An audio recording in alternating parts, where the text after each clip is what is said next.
Hello, everyone, and welcome to Game Changers, the future of play, where we explore AI, gaming, and the business of play. I'm Toni Callahan, joined by my team, Sarah Ramos and Stephanie Ventura.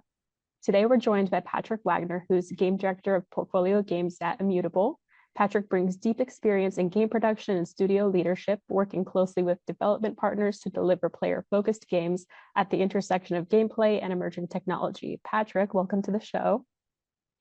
Thank you. Thank you very much for having me. Hi, everyone. Of course. And before we jump into some bigger trends that we're really looking forward to discussing with you, we wanted to start with a little bit of your path.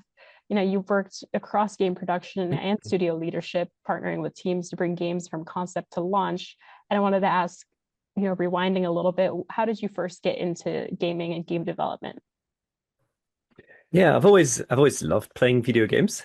So I was playing when I was obviously a student, when I got into university, and I graduated in 2007, mostly in sports marketing, a major in sports marketing, and I wanted to work in sports.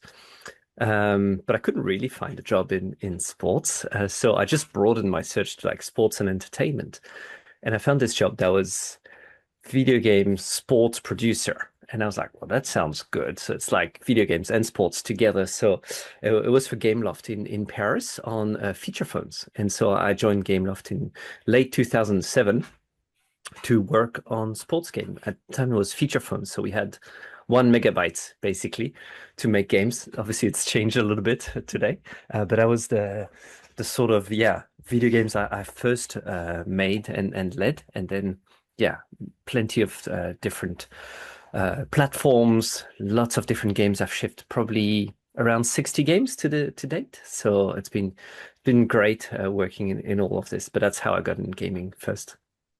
I love that. Oh my gosh, 60 games is so many. That's amazing. What an accomplishment. And kind of more recently, what drew you to your current role? Yeah, so there was this opportunity in 2022 at Immutable to assemble a team, build a new game, and deliver it for the company.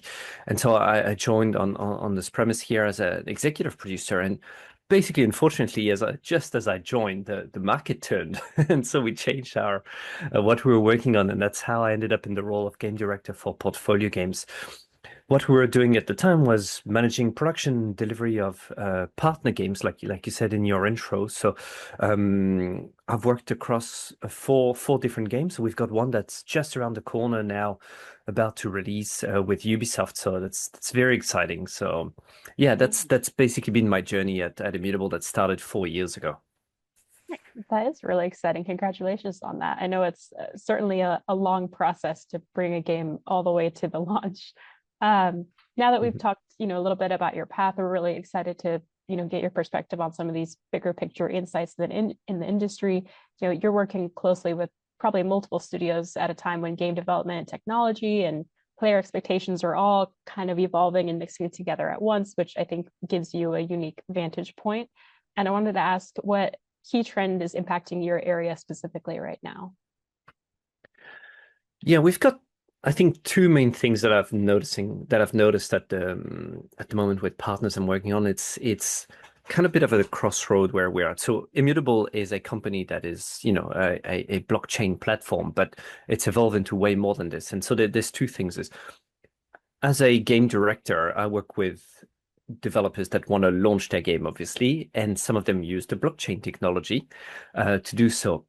The main question today is the blockchain should be almost invisible and a non-question if we're talking about digital ownership of assets. Might and Magic Fates, the trading card game we're releasing with Ubisoft, largely relies on traditional free-to-play model on mobile, but we're also given the opportunity for players to own their cards and trade them. It's a trading card game, but in most of them, players can't really trade their cards. Now they can using the Immutable platform. And the question here, the main trend is how do we make it seamless and visible and easy to use? It's not blockchain from 5 years ago where it was like for, what we call degens or early adopters or people really into it, happy to just think of seed phrases and things that are extremely complicated to use. So we're really trying to make blockchain the how and not the why, you know. And the other one, which is through the partnerships that we have with hundreds of games today, and that Immutable is focusing more on, is how do we get visibility when we launch? And that's obviously a key question that a lot of games are asking themselves. You know, most people say, "I've got a good game. How do I make it known? How do I make it visible, etc." And so that's one of the main trends, because people realize it's not enough to have a good game. You need to have visibility. So at Immutable, we're building tools and platforms to help them reach their audience. We initially did this for Web3, but now the demand on Web2 has been growing. So we're doing this now on Web2 since the demand is big and we have more mature tools. So I would say these two things.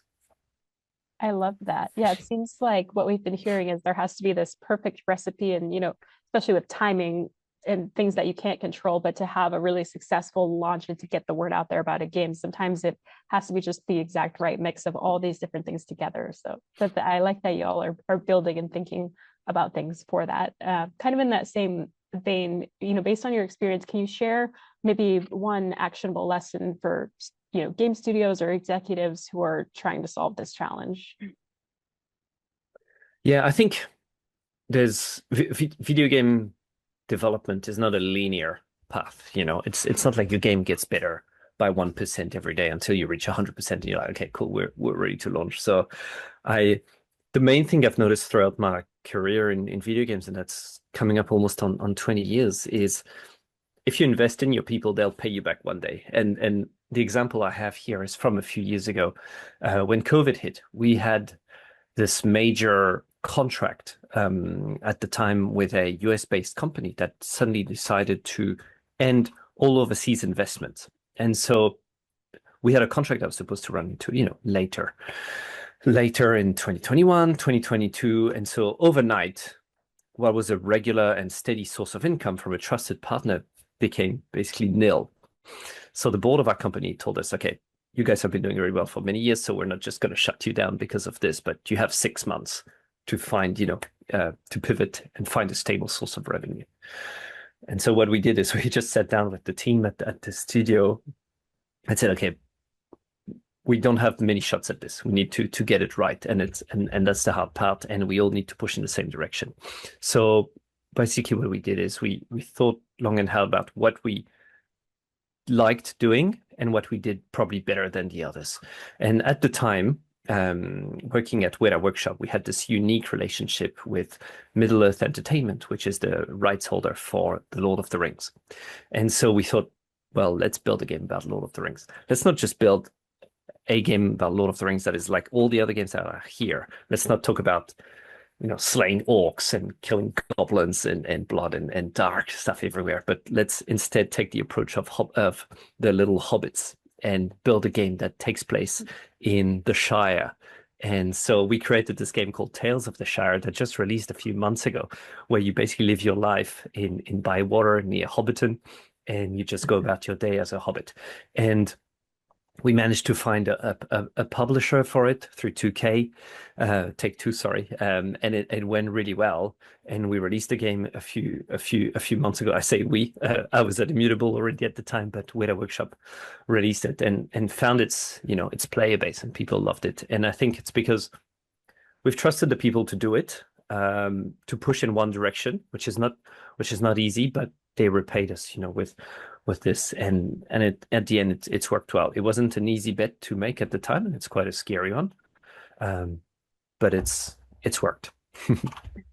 That's such a great story. I love that. Yeah, especially during COVID. I mean, everything was so uncertain, so that definitely stands out for a company to have made a decision like that, because it seems like there's more stories of the sudden layoff or cancellation of everything, but it's great. And that game sounds fun. I want to try it. We've got a couple more kind of fun, light questions I'm going to pass over to Sarah for. Mm. Great, thanks, Toni. And before I get into those rapid questions, I want to ask about the Tales from the Shire also. I'm kind of a Lord of the Rings fan. How successful has the game been so far? I know it's still really early, but what are your thoughts? Yeah, it's got great reviews and it's got more than I think we're getting close to 3,000 reviews on Steam. So Great. that's a good sale. Obviously, I can't comment on the sales, but I know that it's been popular. It's paid for it for itself. It's on the Switch now as well because players really wanted to see it on the Switch. So you can play it on Steam or you can play it on Switch, on PlayStation and Xbox as well. So lots of platforms, lots of happy people. It's offline as well, and it's kind of mid-tier priced as well. So it's not too expensive. Lots of hours of just happy, cozy, warm thoughts when you play the game. So yeah, really invite you to to play it. It's very fun and nice, and it's also a great way to introduce, I think, younger players to the universe of the True. Lord of Yeah. the Rings, because we've mostly seen it through the approach of battles and strategy and stuff, but we haven't really seen it through the point of view of the hobbits, which are still a very central element of Tolkien's work. So yeah, it's a great way to share the Lord of the Rings with your children or younger friends, basically. Sounds like a lot of fun. The hobbits are very lovable characters, I think. Yes. Yeah. Okay, let's jump into those rapid fire questions. So quick questions, quick answers. Number one, what's your favorite video game or gaming memory? My favorite gaming memory is probably Metal Gear Solid 1, which shows my age, but playing it on PlayStation 1, I think I had an amazing time finishing it. So that's probably my favorite one. Yeah. Yeah, that's a really popular one. I remember hearing about that from husband and friends. So, all right, Yeah. great. Number two, one tool or technology that you can't live without. I love talking to Claude, my wife's best friend, and it's incredible how many uses you can have for it, and not just for work, obviously, but just for everyday stuff that you don't really think about, and you're like, hey, I could ask Claude. So yeah, it hasn't fully changed my life, but it's something that I would miss if I didn't have it now anymore. So yeah, pretty fun to see everything that's doable and how it can broaden your horizons and things you think about. I think is great. Love that. And that kind of leads into the next question as well. Biggest trend in gaming or AI that excites you? I think in gaming, and that's probably a slightly longer answer than this question, but I find what's exciting at the moment is I find the PC scene is very innovative. There's lots happening there. It used to some of the innovation on gameplay and etc. used to come from mobile, and now it's coming from PC, I find. And look at this year, what PCs brought us, Expedition 33, Arc Raiders, are we there yet? There's plenty of games that are really innovative, really fun to play, and different from what used to exist before. And that's kind of exciting to play and see for the scene. I feel like PC is kind of claiming back some of its bragging rights of being the number one or the true video game platform for players, which is kind of exciting. Yeah, that is exciting. And sorry, just a side note. Yeah, I feel like that kind of opens up the horizon for people who are not necessarily gamers, but just like to play, right? Jump on your PC Absolutely. and here we go. Okay, next question. What's one skill studio leaders will need much more in the future? I think being able to deliver what you say you will do.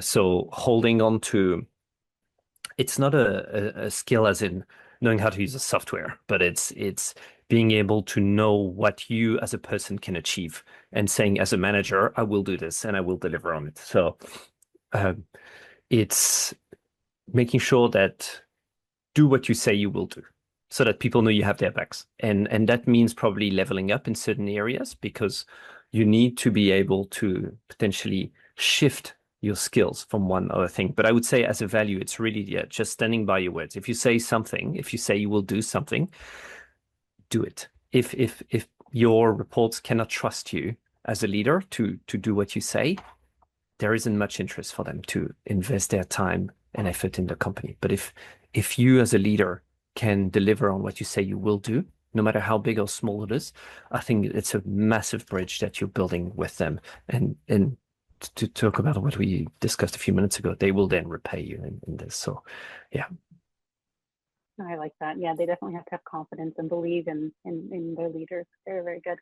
And then last rapid fire question from me. If you weren't in gaming, what would you be doing? I'd love to manage a sports team.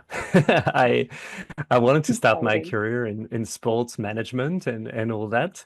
And so I What think, yeah, that's something that I would love to do. what sport? Rugby.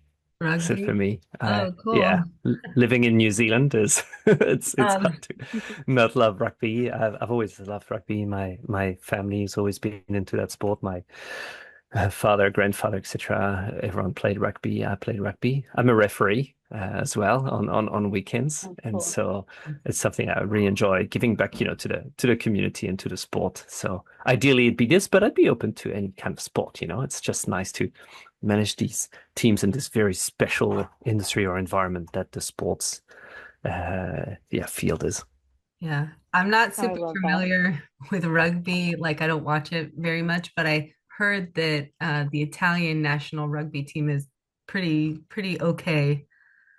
It's But yeah, it's definitely on the rise. They're taking part in the European Championship called the Six Nations that starts in 2 weeks, and I think they have a fair shot at maybe finishing on the podium, which would be a great achievement for them. nice. I had to say that in honor of Diego, who's not here. Gotta show the Um, Italian pride. yeah, definitely. I have a question for you. With Immutable starting, the mobile gaming division and leveraging like the AI to create worlds and the different connected game economies, what do you think that like mainstream blockchain is actually going to look like in the next couple of years? I think the best thing for blockchain is to become invisible.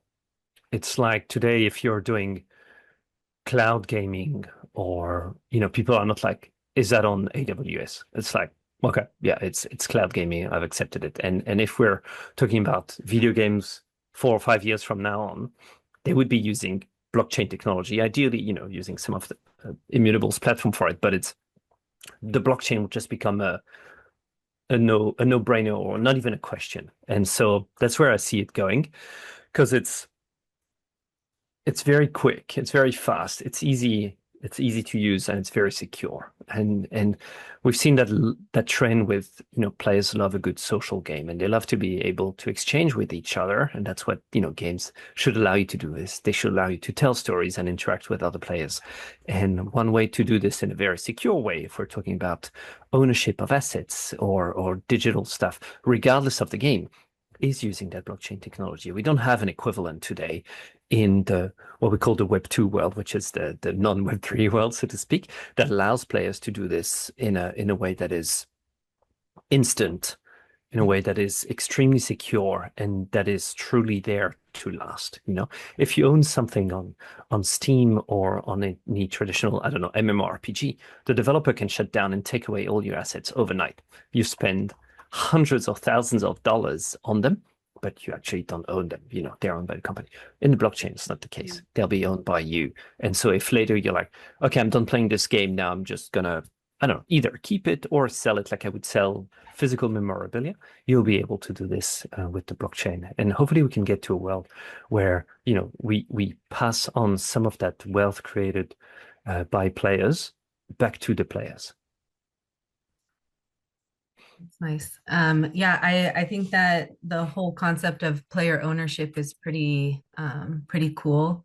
And I hope to see that more in some of the games I see my kids play. I'd like them to be able to resell their stuff, their over or whatever. Exactly. And maybe not just inside the same game as well. You can have that cross Yeah, compatibility. You're like, I don't know, I've unlocked a bunny in game A, and I can now use that bunny in game B. Why yeah, not? that's really interesting, that idea or that concept of like being able to use a skin or a weapon from one game to another. That's pretty cool. Um, Yeah. Looking forward to seeing that happen.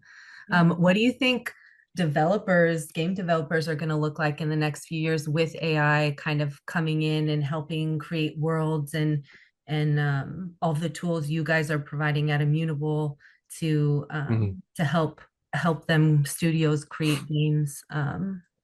What does that developer look like now? I think there's AI can definitely accelerate some of the work you're doing. I don't think it's at the stage there where it delivers production ready components. For certain parts, it can be, but for most of them, it still needs, that human touch to be there, and we shouldn't lose that human touch. Video games is a creative business. It's art, and we can't just automate art or just type words and expect, I don't know, pictures to be perfect or to be shippable as it is.